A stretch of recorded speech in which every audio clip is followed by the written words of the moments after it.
Hello everyone, I am Nizamudeen. I'm going to talk briefly about operating Ceph from the Ceph dashboard, past, present, and the future. A bit of history lesson here. So I'll be covering this in a two-part session. So part one will cover the introduction, why a dashboard, previous attempts in the dashboards like the OpenATIC 1, the dashboard version 1, a little bit on the architecture, the key features on Quincy, and the roadmap to Reef, and hopefully a demo as well. So I am currently a software engineer at Red Hat. I joined the Ceph Dashboard team in around 2020, so right around the time of Corona. And I've been working with them ever since. Before that, I used to work with the Rook operator, and it's downstream with the OCS operator and all. I'm also the current component lead of the Ceph dashboard. Actually, this is my first time appearing in front of the community as the component lead of the Ceph dashboard and representing the dashboard team. Happy to do that. And the leadership transference was actually going on from the mid of this year. So I think there will be some updates about that coming in the coming weeks when we are officially confirming this news. So for the next couple of minutes, I'm going to talk about why dashboard is like not just a dashboard for Ceph, right? So Ceph dashboard, Ceph dashboard, when we call the Ceph dashboard is not just a dashboard for Ceph. Like Ceph dashboard is like a fully fledged management UI where all kinds of advanced Ceph management operations can be done. Like it is like a management plus monitoring UI tool. It has all these advanced set of features, and it is not just limited to the monitoring part. And why the dashboard part, right? And why did we remove the dashboard from here? Because in Luminous, when we actually created the Ceph Manager module and the dashboard was introduced, it was actually a dashboard. There was not a lot of management going on at the time, so we kept the name dashboard. And when the dashboard version 2 was introduced, it was a lot of trouble to change the dashboard to something else. And there were like a lot of references in the documentation, in the code. So we just kept the name there. But however, the dashboard name doesn't do justice to the actual extent of the Ceph dashboard, because it is actually a fully fledged management web UI tool. So who needs a dashboard, right? Distributed systems, as we all know, it's like very complex and very complicated thing. Like the installing, as you know, the installing a Ceph, it is not just about installing the Ceph, right? It is about installing all the components of the Ceph also, like the RBD, the Redos, the RGW, CephFS, everything else, right? And this is not just a monolithic piece, and it's all completely independent. So we need to install them, we need to monitor them, and we need to continually manage them. So it's better to do with a UI, and it also involve configuration of all these things, right? Like Ceph in the main branch, at least the configuration settings like involves around 1919 configuration settings, which applies for all these different components. And if we dump them, it is not actually exactly pretty nice to look at. But if you go into the Ceph dashboard UI, it is listed in a table. We can search for the configuration settings. We can list them. We can filter them, apply filters to the configuration. And it is easier to see the configurations settings in the dashboard. And if we talk about operating the every different ecosystems in the Ceph world, it's like every component has its own CLIs, APIs, and we need to be consistent around them. And maintaining the Ceph cluster is actually a little bit easier with the Ceph the management UI. Troubleshooting involves looking into the logs and adjusting the settings or monitoring the networking, all these kinds of stuff. And actually, when it comes to troubleshooting, we actually introduced a feature into the Ceph dashboard recently, which is like a centralized logging. Whether user can go into a particular area in the dashboard and view all the container logs in a single location. And Ceph CLI doesn't provide a unified user experience. It's pretty clear, right? There is like a different CLI for RGW, RBD, Ceph ADM, and in the dashboard, it's all unified. The user experience with a single dashboard, you can go into all these areas and you can manage, you can monitor whatever you want. And comparing the CLI with the the the the dashboard, like the protocols like the SSH versus the HTTPS. It is more easier to use the HTTP protocol instead of the SSH, and the configuration is easier. The access control that provides are easier in the HTTPS, and the REST APIs are standardized. They are open APIs.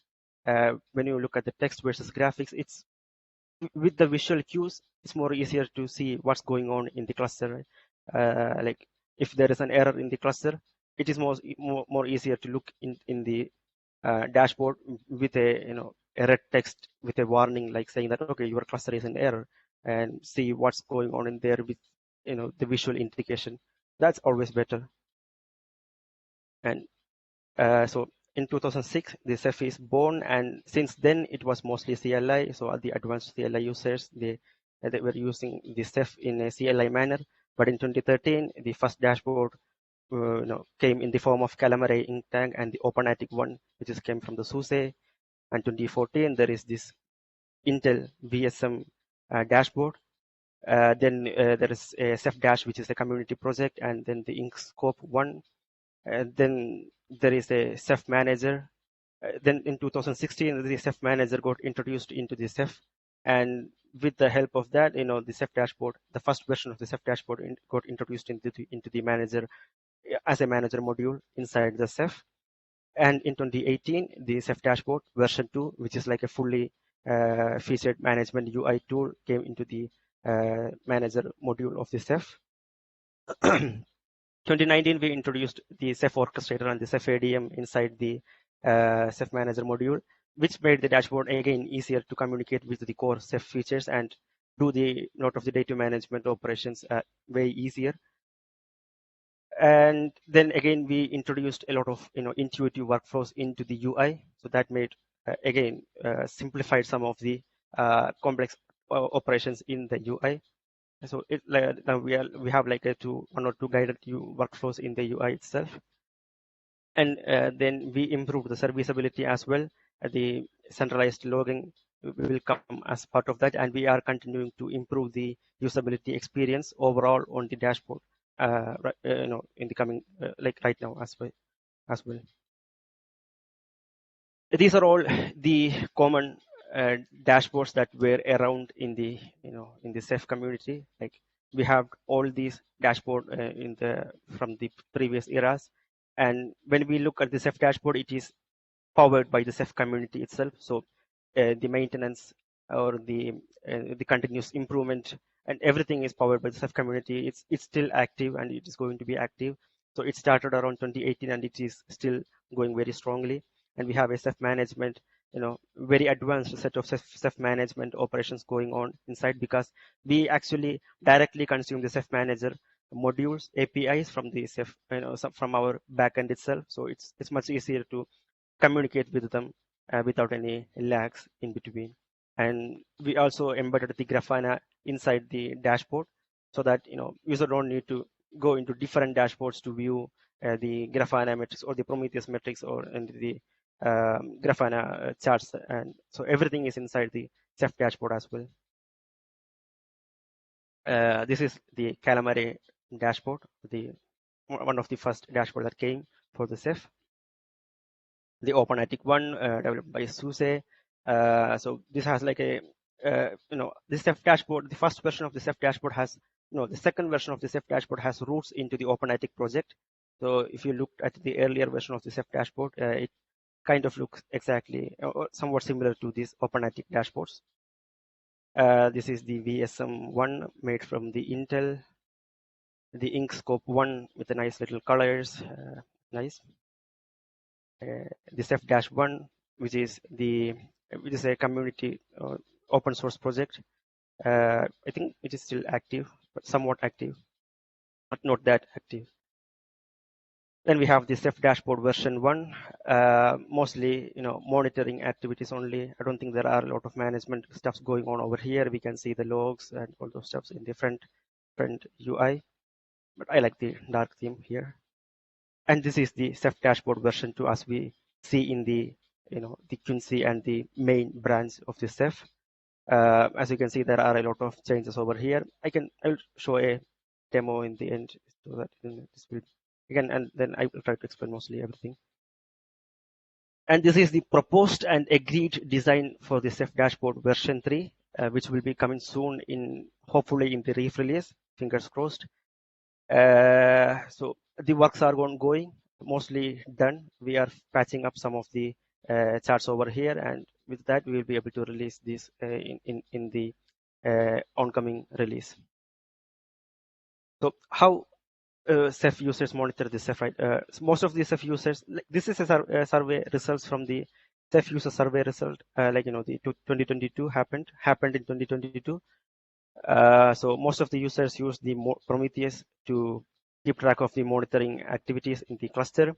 But the Ceph dashboard is used like around closer to the 50% of the users for monitoring the Ceph, and closely followed by the Grafana, and there are a lot of other like Node Exporter or Nagi or other tools are also used. So Ceph dashboard version 2. So as I said previously, Ceph dashboard, the version 2 has roots into the OpenATIC project, and when it combined with the Ceph manager and the Ceph dashboard version 2, we got the Ceph dashboard version 2 as we are seeing right now. So since Luminous, Ceph itself offers what's needed to develop a fully featured and smoothly integrated dashboard. So Ceph manager provides an in-memory cache for all core data, provides this highly efficient interface to Ceph, based on Python calls. And the Ceph monitor will also provide highly available persistence for the small data sets. So it makes it easier for us, and it makes it efficient. The Ceph dashboard version 2 combined with the Ceph manager, it makes everything efficient. This is the architecture of the Ceph dashboard. I won't go into detail. I'll just explain it in high level. So we have a Ceph cluster, and in the server side, we have the Ceph manager as well as the backend of the dashboard. There is a Ceph manager module API, and when the front end of the dashboard requests some data, it goes through the REST API, which is set in Python, and communicate with the module API.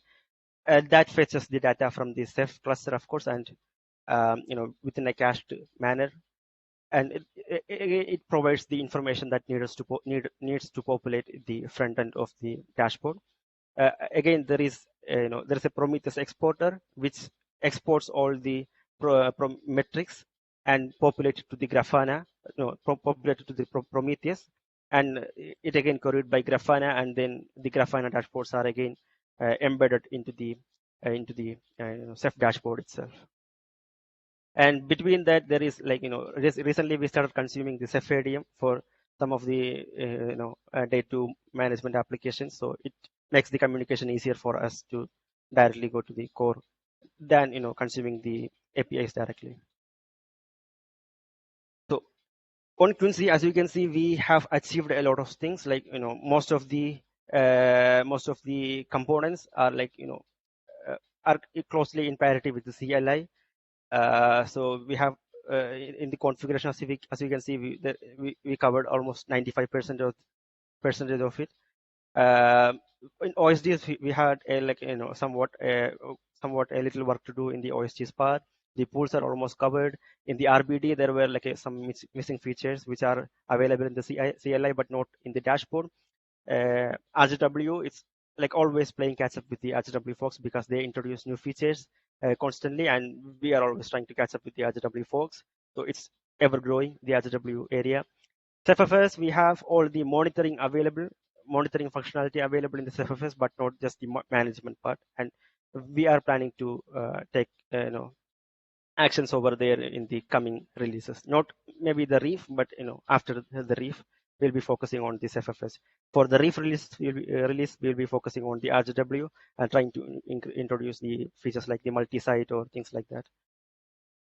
And the orchestration, we are started improving the orchestration part from the Quincy releases, and we made some significant progress over there. If you compare it with the reef, we improved the OSD's area by introducing some OSD creation wizard into the UI. The RBD is almost complete by introducing some missing features like the RBD snapshot mirroring and promotion and demotion, ability to do that from the UI. And in the RGW, we introduced some RGW server-side encryption. So over here, you can also see some of the other features that we went, delivered into the Reef releases, like the centralized logging. We also made the dashboard compatible with the accessibility WCAG level A2, level AA, and we also introduced the Ceph auth management. We will be introducing them in the oncoming Reef release. So, uh, goals beyond the Reef. So I'll talk about the low code initiative briefly in the end. So I can explain what this low code initiative means.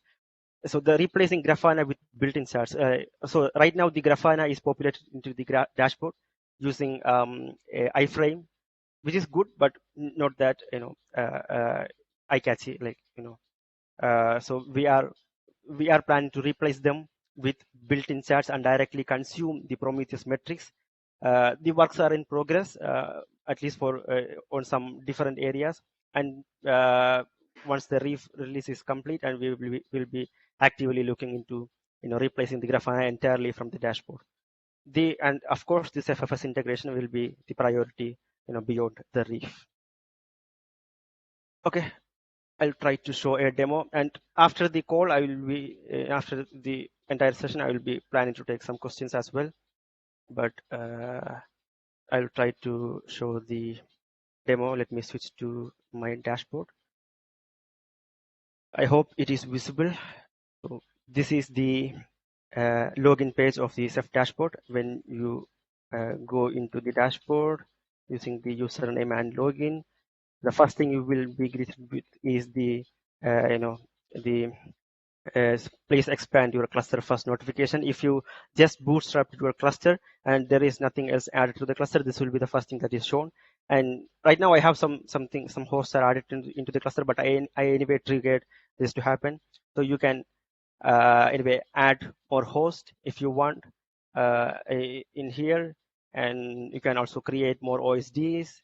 You can also add more services, and in the end you can review everything else, and you can click on the expand cluster and it will expand the cluster. So basically all the host and OSDs you added will be added once the expansion is completed.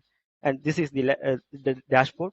You can see the cluster status over here with a little, right now I have some warning. So if you click on the warning, there's like a little pop-up which shows why the cluster is in warning stage. I can go to the logs and see why it is in warning state and things like that.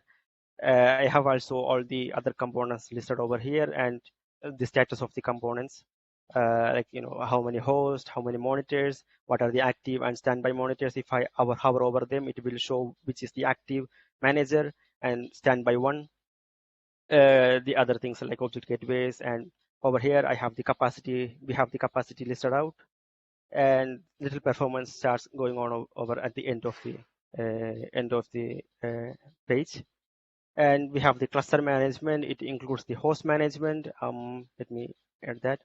So in the host management, we have the everything. We can manage the host. Basically, we can create host. We can edit the host. We can remove a host, and we can add, we can put a host into maintenance, and we can, drain a host completely. We can remove them. And there's also a performance details. This is the iframe component that I said, we are directly embedding the Grafana here. There you can see the performance of the individual host, and also the overall performance of the all hosts. Like I have like 3 OSD hosts and things like that can be seen in the overall performance.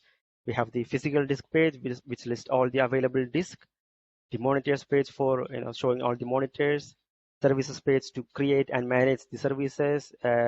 We can also see the daemons and do the day-to management actions, like in a stop and restart or redeploy the services or daemons here. When you expand them, you can see that in the OSD section again.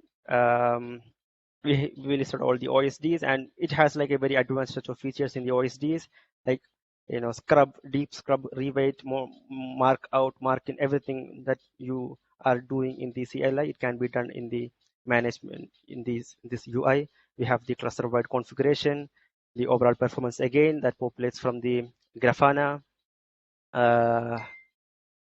Again, the individual OSD performance details, the devices, the performance counters, everything is listed in the UI.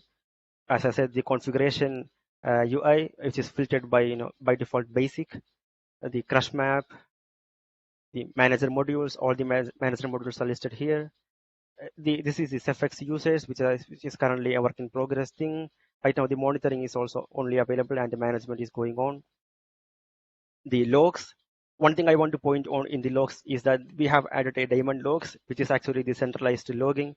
And if you go over there and you select one of the container from here, let's say I want to monitor the Ceph manager, and if I click on show logs, it will actually fetch all the logs from the manager container. And if I click on live, it will be lively updating the logs in over here itself, so that we don't need to go into the CLI and monitor the logs. It will be easier this way.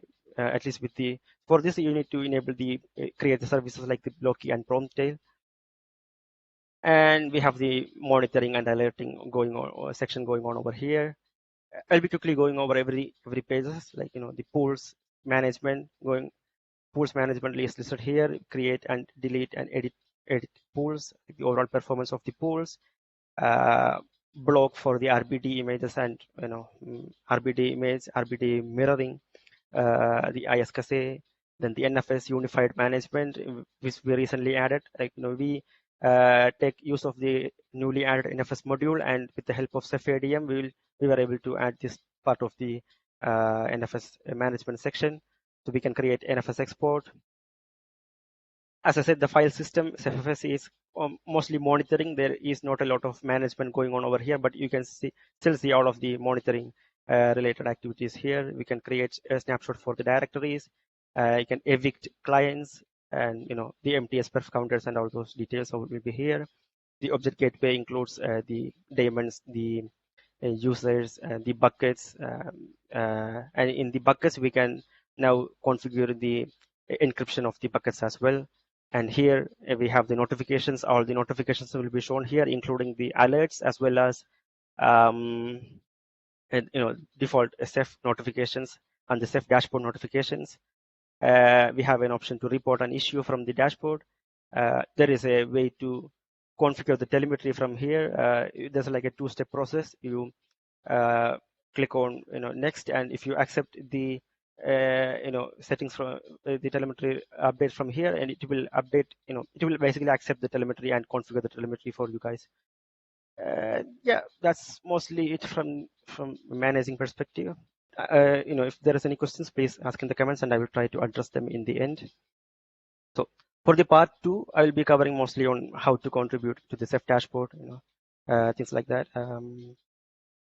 So how to contribute to the Ceph dashboard? You can contribute as a user. It will be as a translator or a documenter, and also as a developer. So as a user, the dashboard is enabled by default with the Ceph ADM. If it's not, you can enable the dashboard by enabling the dashboard module and basically following all these steps, like creating the self-sign certificate, creating the dashboard user, and you will be enabled with a setup with a Ceph dashboard. So this is the login page of the Ceph dashboard. So if you have any query, any questions, like you can always reach us on the Ceph users mailing list. And also we are also reachable on the IRC or FTC channel, like the Ceph dashboard. And as I shown earlier, like we have a report and issue section in the dashboard. So if you enable the feedback module, and if you click on the report and issue from here and add the Ceph tracker API key here, and basically if you explain the issue and click on submit, it will basically create a tracker, Ceph tracker with that issue. That'll be easier, if you want to do that. And as a documenter, we show the documentation of the dashboard in this URL. You can report issue. You can also edit and amend the changes by yourself if you click on this edit on GitHub icon, or you can also report a documentation bug. And as a translator, you can help right now we support around 17 languages, and the dashboard transifex dashboard is listed. You can basically view them in this URL. I'll share the slides as well in mailing list, and you can go over them. So as a developer, there is like a mailing list for developers. It's dev at ceph.io. We have an IRC, Ceph Dashboard, and we have developer guides for the Ceph developer guide, and as well as the Ceph Dashboard developer guide. We have the backend setup in Python 3.6, the front end mostly written in Angular 12 and Bootstrap 4, which will change. We will be using the Angular 13 and Bootstrap 5 so that the new features in the Angular and Bootstrap version will be available to the dashboard. So what is the low code initiative, right? So generally the UI component, we are planning to generate the UI component from the backend only. So no TypeScript or no Angular skills are needed. So that's the end goal that we are trying to achieve. So front end will just call the API, like here, as you can see from the API.cluster.user, and it will populate the entire table or the entire form.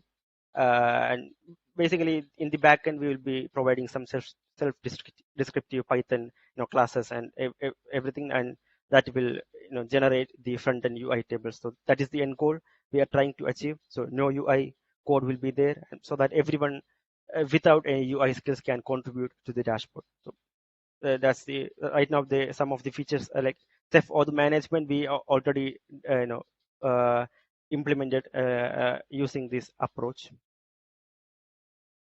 And since March 2018, we have around like 22,700 pull requests, 4,200 commits, and 1,21,000 lines of code added to the dashboard. This is all the brains behind the dashboard and all the hands behind the dashboard. We have people from all over, more than 25 countries from 4 different organizations: Red Hat, SUSE, Zen, Fujitsu, and people from the Outreach, Google Summer of Code, and people from 10 different countries, basically. We have stand-ups around daily, 11:30 a.m. CET time, and upstream sync on Tuesdays, face-to-face. Happened pre-pandemic times, usually. This was the first face-to-face that happened on SUSE headquarters in July 2018. Parts of the images of that.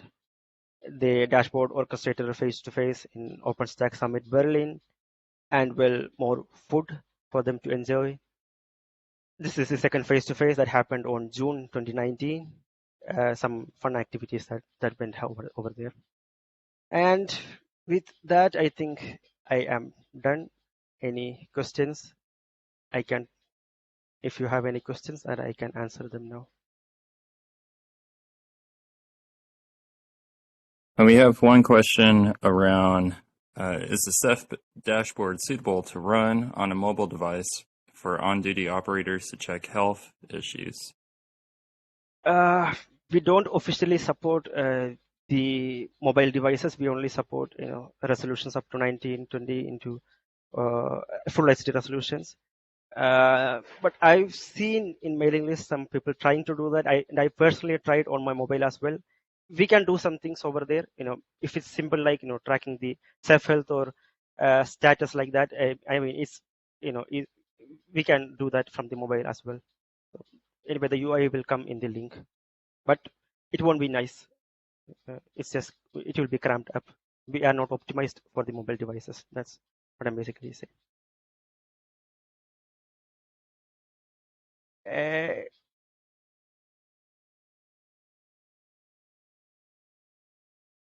Question here. Can we set up integrations, Slack integrations, or any other external app integrations with a dashboard where we can, like, if the health changes, we can just throw in a notification, send a notification there?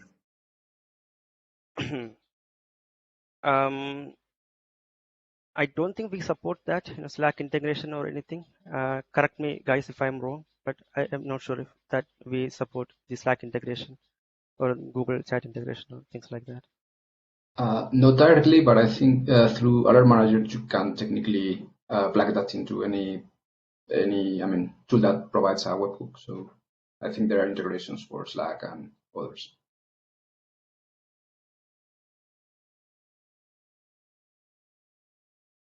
Well, I saw just a comment there, a lot of CLI hate. I'm not hating CLI, I'm just pushing for the dashboard, and that's it. In what case would a user want to use the dashboard as opposed to the CLI, or are they pretty much based on preference? Sorry, can you repeat that again? Sure. Is there a specific case where a user, you would recommend the user use the dashboard as opposed to the CLI, or are they pretty interchangeable depending on preference? For one thing, I would recommend, the new users that are coming to the Ceph world to use the dashboard, because it's more easier to configure the dashboard, the Ceph using the dashboard.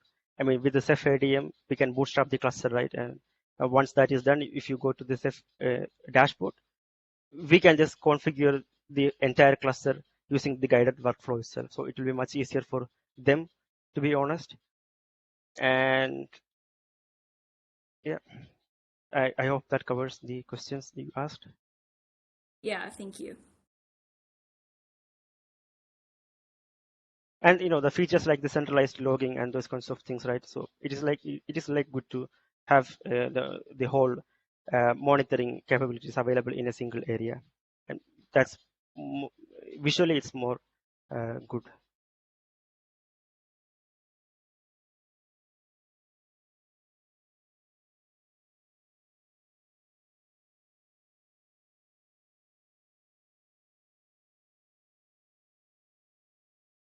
All right, if we don't have any more questions, thank you everyone. Thank you. Have a nice day. Yep.